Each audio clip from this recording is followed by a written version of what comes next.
Hello everyone, देखिए अब बात हम करेंगे सिस्टम इक्विलिब्रियम की। देखो इलेक्ट्रोस्टैटिक में जब हम बात करते हैं सिस्टम इक्विलिब्रियम की, तो यहाँ पर मतलब क्या है कि जो नेट फोर्स है किसी भी चार्ज पर, ठीक है, पूरे सिस्टम में जितने भी चार्जेस हैं इन सब पर जो नेट फोर्स होगी वो क्या होगी, जीरो होगी। ठीक है, net force on any charge present in the system is zero. System दिया हुआ है, जैसे कि हमारे पास ये एक सिस्टम दिया हुआ है, ठीक है, यहाँ पर चार्ज क्यू है, यहाँ चार्ज क्यू है, यहाँ चार्ज क्यू है, ठीक है, और यहाँ पर भी चार्ज क्यू है रखा हुआ, ठीक है। इस पूरे सिस्टम में आप किसी भी चार्ज पे अगर देखोगे तो नेट फोर्स क्या रहेगी, जीरो रहेगी। ये सिस्टम इन इक्विलिब्रियम का मतलब होता है, ठीक है, क्लियर है। अब जैसे क्वेश्चन से आपको क्लियर हो जाएगी कहानी। देखो कहता है क्वेश्चन नंबर 1 में, if given system is in equilibrium then find the value of Q. देखो कोई सिस्टम है, इक्विलिब्रियम में है, अब यहाँ पर आपको वैल्यू निकालनी है क्यू की, चार्ज की वैल्यू निकालनी है। देखो सिस्टम इक्विलिब्रियम जब आपको बोल दिया तो मतलब क्या है कि हर एक चार्ज पर जो नेट फोर्स होगी, मान लो इस चार्ज पर इसकी वजह से कुछ फोर्स लगेगी, इसकी वजह से कुछ फोर्स लगेगी, नेट फोर्स जीरो होगी। ये चार्ज है, इस चार्ज पर इस चार्ज की वजह से कुछ फोर्स लगेगी और इस चार्ज की वजह से भी कुछ फोर्स लगेगी, वो भी क्या है, नेट फोर्स यहाँ जीरो है, ठीक है। और इस चार्ज पर भी इस चार्ज की वजह से कुछ फोर्स लग रही होगी और इस चार्ज की वजह से भी कुछ फोर्स लग रही होगी, लेकिन वो नेट फोर्स भी क्या होगी, जीरो होगी। ये है सिस्टम इक्विलिब्रियम का मतलब।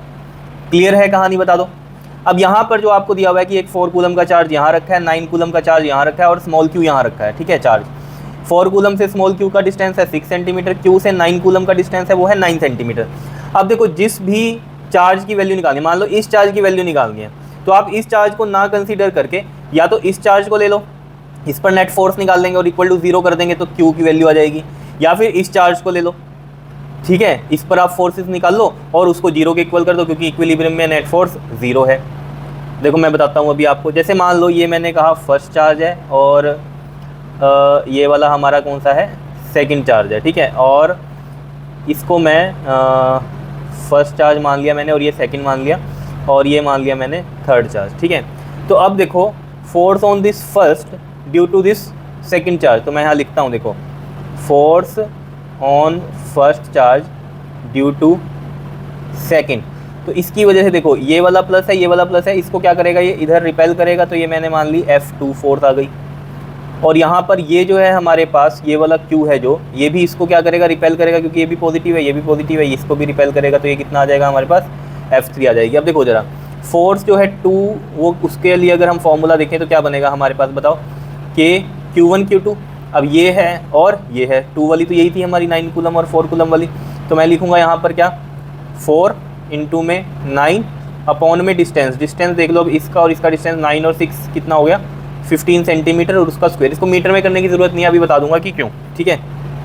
ये हो गई हमारे पास। ऐसे ही आप F3 निकाल लो, F3 क्या हो जाएगी बताओ, ये वाली इस चार्ज की वजह से फोर्स लग रही है, ठीक है, तो K चार्ज हो गया Q1 वाला 4 और ये वाला सेकेंड चार्ज हो गया Q, अपॉन में डिस्टेंस कितना है 6 सेंटीमीटर का स्क्वायर हो जाएगा, ठीक है। मीटर में चेंज नहीं कर रहे, अभी समझ में आ जाएगा क्यों। अब देखो जरा यहाँ पर जो नेट फोर्स होगी इस चार्ज पर वो क्या है, एक ही डायरेक्शन में दिख रही है ये हमें, तो F2 प्लस में F3 क्या है हमारे पास, F नेट, कोई दिक्कत नहीं है इसमें, ठीक है। अब हमें पता है सिस्टम इज़ इन इक्विलिब्रियम, क्या है, सिस्टम इज़ इन इक्विलिब्रियम, तब क्या करें हम, बताओ, इसको ज़ीरो के इक्वल करें नेट फोर्स को, तो ये F2 प्लस में F3 आ गई। अब ये इसलिए बता रहा हूँ मैं, आपके मन में ये आ रहा होगा ना कि ये तो दोनों एक ही डायरेक्शन में है, तो इस चार्ज पे भी जब हमने सिस्टम इक्विलिब्रियम की बात की थी तो इस चार्ज पर भी नेट फोर्स तो जीरो होनी चाहिए, और ये तो सेम डायरेक्शन में तो एडिशन आ रही होगी, वो बात सही है।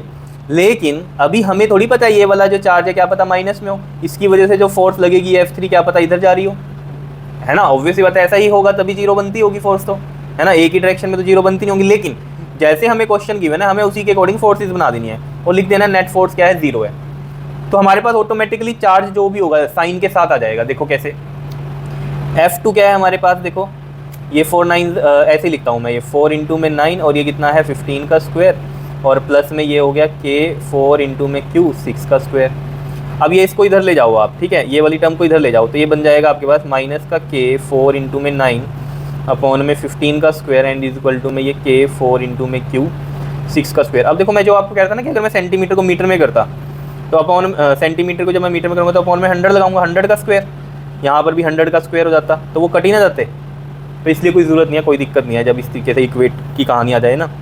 तो देखो जी 4 से ये 4 कैंसिल हो गया, K से ये K कैंसिल हो गया, और यहाँ पर देखो ज़रा आपके पास ये आ गया माइनस का 9, ठीक है, और इसमें हमारे पास ये आ गया ना, माइनस का 9 आ गया, और नीचे है 15 का स्क्वायर कितना होता है 225 होता है, और ये 6 6 36 इधर चला जाएगा। ठीक है, समझ पा रहे हो बात को। और इधर क्या बच गया आपके पास, क्यू बच गया। देख लो क्यू ऑलरेडी माइनस में आ रहा है, यही तो मैं बात आपको समझा रहा था। अगर यहाँ माइनस होगा तभी ये वाले पे फोर्स क्या लगेगी, एक इधर लगेगी, और इसकी वजह से तो ये रिपेल हो रहा है, इसकी वजह से ये इधर हो रहा है, तभी नेट फोर्स 0 बनेगी। क्यों? क्योंकि इसका डिस्टेंस कम है तो ये फोर्स ज़्यादा लगा रहा होगा, ऑब्वियस सी बात है, नहीं तो आपको लगेगा कि ये चार्ज तो छोटा है, या जो भी वैल्यू होगी, ठीक है, उस पर डिपेंड करेगा। ठीक है, चलो मतलब की कहानी आपने समझनी है, रिपेल और अट्रैक्शन वाली। ठीक है, तो यहाँ से देख लो अब आपके पास, अब यहाँ से हम किस पे इसको डिवाइड कर सकते हैं, सोचो ज़रा। 9 पे चला जाएगा, 9 2 ज़ा 18 एंड 9 5 ज़ा 45। तो ये आ गया, देख लो आपके पास जो Q की वैल्यू आ गई, ये आ गई माइनस के 36/25। आगे क्या लगाओगे, कूलम, तो ये वैल्यू आ गई। अब यही कहानी आप जो है ना 9 कूलम पे भी करके देख सकते हो, यही आंसर आएगा। ठीक है, तो आप किसी पर भी निकाल सकते हो। जैसे मान लो इस चार्ज के लिए वैल्यू पूछिए, तो इस पर नेट फोर्स 0 ना मान के आप, है तो इस पर भी नेट फोर्स 0, लेकिन हम अपनी कैलकुलेशन की बात कर रहे हैं, है ना। कैलकुलेशन में आप या तो इस वाले चार्ज पर ले लो, ठीक है, फोर्सेस, या इस वाले चार्ज पे ले लो फोर्सेस। इस चार्ज पे भी लेते तो इसकी वजह से ये इधर रिपेल, इसकी वजह से भी ये इधर रिपेल, तब भी दोनों फोर्सेस इधर ही आ रही हैं, ऐड होती इक्वल टू 0 करते, बिकॉज नेट फोर्स हम 0 ही मानेंगे क्योंकि सिस्टम इज इन इक्विलिब्रियम। तो ये तरीका है इनके क्वेश्चंस को सोल्व करने का। अब देखो जरा और क्लियर हो जाएगी कहानी। जैसे कि ये क्वेश्चन है हमारे पास, इतनी बात समझ में आई जो मैंने बताई है आपको यहाँ पर। पहली तो ये बात है कि आपने कंफ्यूज नहीं होना इसमें कि दोनों फोर्सेज इधर आ रही हैं, तो सिस्टम में तो हमने कहा था 0 फोर्स होगी, और ये तो दोनों एक ही डायरेक्शन में 0 नहीं है, वो अलग बात है, सही है बात। लेकिन मैंने इन दोनों का एडिशन तो 0 ही लिया था ना यहाँ पे। ठीक है, वो अलग बात है कि यहाँ पर अब चार्ज की जो भी वैल्यू होगी इसके अकॉर्डिंग हमें पता चल जाएगी। अगर ये माइनस में आ रहा है तो ऑब्वियस सी बात है जो ये F3 वाली फोर्स थी वो इधर लग रही होगी, उससे हमें कोई लेना देना नहीं है अभी। मैं तो सिर्फ आपका फंडा क्लियर कर रहा हूँ कि किसी के मन में अगर ये चीज़ आ रही है कि ये कैसे हुआ, समझ रहे हो, बताओ, क्लियर। तो जो बात याद रखने की है वो क्या है, जो जिस चार्ज की वैल्यू आपको निकालनी है उस चार्ज पर फोर्सेस ना लेकर किसी भी एक पर आप अदर देन दिस ले सकते हो। इस पर भी ले सकते हो, इस पर भी। मैंने इस पे सोल्व कर दिया, आप इस पे सोल्व करके देख लेना, यही आंसर आएगा। ठीक है, चलो जी इस क्वेश्चन पे चलते हैं हम नेक्स्ट अपने। देखो क्या कहता है, कहता है if system is in equilibrium find the value of Q। अब यहाँ पर इस Q पर आपको वैल्यू निकालनी है, मतलब इस Q की वैल्यू निकालनी है। तो हमें पता है सिस्टम इक्विलिब्रियम है तो हर चार्ज पर फोर्स तो 0 है, इस पर भी 0 है, लेकिन मैं इस पर फोर्सेज ना लूँ, क्यों? क्योंकि इसकी तो वैल्यू निकालनी है। अब देखो वो भी चीज़ समझा देता हूँ कि मान लो अगर इस पर आप लेते, है ना, कईयों को मन में आ रहा होगा इस पर क्यों नहीं लिया, अगर इस पर लेते तो आप क्या लिखते, देखो इन दोनों फोर्सेस, ये वाला इसको इधर रिपेल कर रहा होता, ये वाला इसको इधर रिपेल कर रहा होता। तो जब आप इसके मैग्नीट्यूड लिखते हैं ना, मान लो ये वाले का लिख रहे हो आप, मैं यहाँ पर करके बताता हूँ आपको, KQ इंटू में 4 ओवर में 6 का स्क्वायर, ठीक है, और ये इसको इधर रिपेल करता, ये वाला इसको इधर रिपेल करता, यही होता। ठीक है, तो मान लो ये वाला इधर रिपेल कर रहा है और ये वाला इसको इधर रिपेल कर रहा है। ठीक है, मान लो एक को मैं माइनस में मान लूँ, कोई दिक्कत वाली बात नहीं है, क्योंकि दोनों फोर्सेज कैसी हैं, अपोजिट में, तो माइनस होंगी। तो ये वाले की हम क्या कर लेंगे, KQ इंटू में 9 ओवर में 9 का स्क्वायर। क्लियर है इतनी बात? और इक्वल टू इसको कर देंगे 0, बिकॉज यहाँ पर भी सिस्टम तो इक्विलिब्रियम में है। लेकिन यहाँ होगा क्या, देखो KQ 4 6 6 36 इज इक्वल टू में ये KQ 9 अपॉन में 9 9 81। अब यहाँ पर पता क्या होगा, ये Q ही कट जाएगा, तो वैल्यू किसकी निकाल लोगे? बात समझ में आ रही है कि इस वाले Q पे क्यों नहीं ले रहे, जिसकी वैल्यू चाहिए उस पर फोर्सेस क्यों नहीं ले रहे हैं हम। ठीक है, तो यही कहानी यहाँ पर भी है। ठीक है ना, तो हम उस चार्ज पर नहीं लेंगे जिसकी वैल्यू चाहिए, हम किसी और चार्ज पे ले लेते हैं। जैसे मान लो इस वाले पे ले लेता हूँ मैं, अगर मैं इस वाले पे लेता हूँ तो देखो जरा क्या होगा, ये वाला चार्ज इस चार्ज को क्या करेगा, रिपेल करेगा इस डायरेक्शन में, और ये वाला चार्ज इसको क्या करेगा, रिपेल इस डायरेक्शन में करेगा, यही होगा। अब देखो जरा, मैं यहाँ पर देखो इसका मैग्नीट्यूड लिखता हूँ यहाँ पर, इसी में ही सोल्व कर देंगे हम डायग्राम में ही क्वेश्चन। देखो ये है डिस्टेंस R और ये मतलब कितना बन जाएगा यहाँ पर फोर्स, ये KQ स्क्वायर अपॉन में R स्क्वायर, यही बनेगी वैल्यू। ठीक है, सेम यहाँ पर भी यही बनेगी, दो चार्जेस हैं ये, तो KQ स्क्वायर ओवर में R स्क्वायर, यही बन जाएगी इन दोनों चार्ज के लिए भी मैग्नीट्यूड फोर्स का।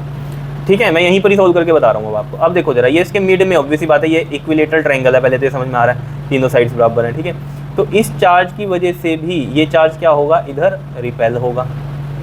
इसका मैग्नीट्यूड कितना होगा ये हमें पता है, सेंटर से वर्टेक्स का इक्विलेटरल में डिस्टेंस कितना होता है, जल्दी से बताओ। R अपॉन में √3 होता है, तो R अपॉन में √3 लिख दिया मैंने। तो देखो जरा, यहाँ बनेगी वैल्यू आपके पास KQ इंटू में Q, ये क्या हो जाएगा आपके पास, R बाई √3 का स्क्वायर, तो R स्क्वायर अपॉन में √3 का स्क्वायर करेंगे तो स्क्वायर से रूट कट जाएगा और वो 3 यहाँ आ जाएगा। समझ रहे हो बात को?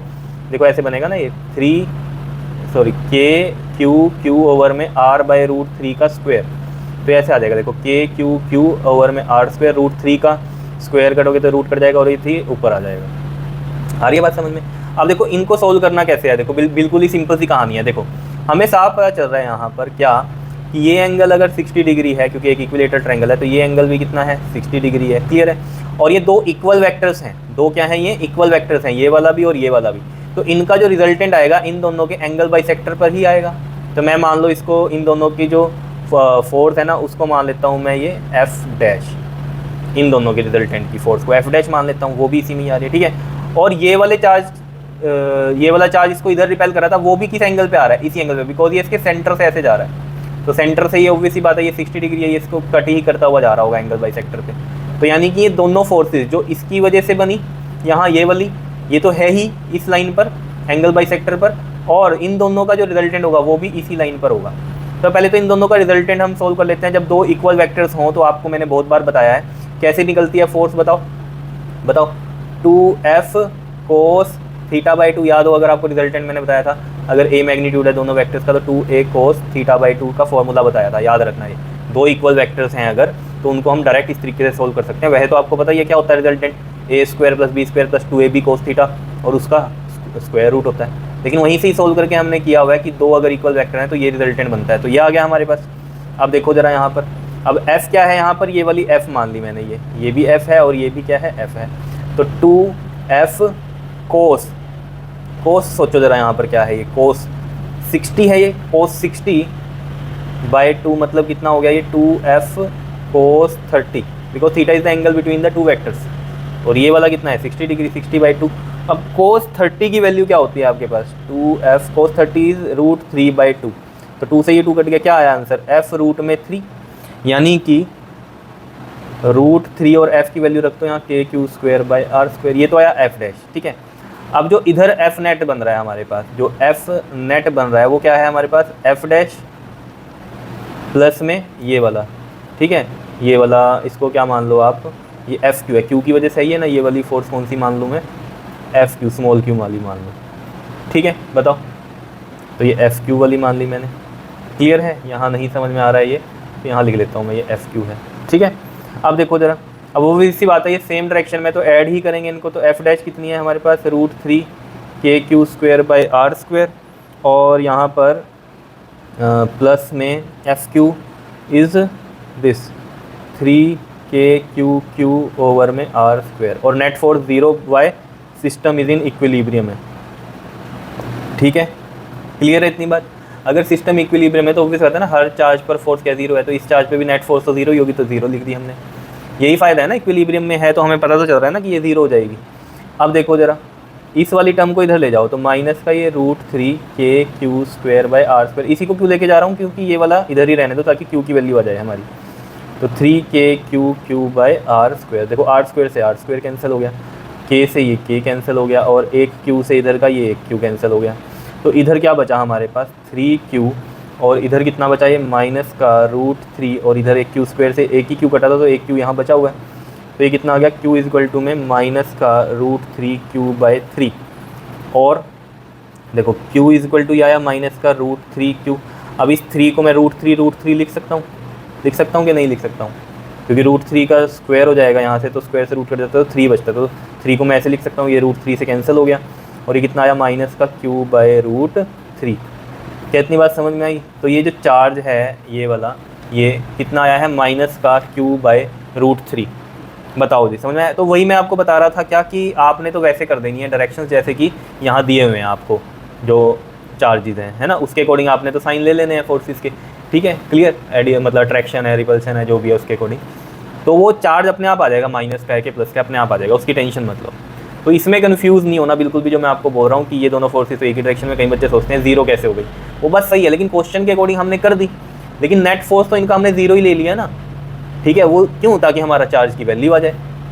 क्लियर है इतनी बात। नेट फोर्स तो 0 ही लिया ना हमने इक्विलिब्रियम की वजह से। वो बात सही है कि भाई ऐसी तो डायरेक्शन थोड़ी आनी चाहिए, एक तो उल्टी आनी चाहिए तभी 0 होगा, लेकिन अब ये माइनस में तो ऑब्वियस बात है ये इसको अट्रैक्ट करेगा, ये वाला जो फोर्स है वो इधर लग रही होगी, वो अलग बात है, वो बाद में समझने की कहानी है, लेकिन पहले आपने नॉर्मली इस तरीके से सोचना है। बताओ जी, कोई दिक्कत इसमें, समझ में आई कहानी।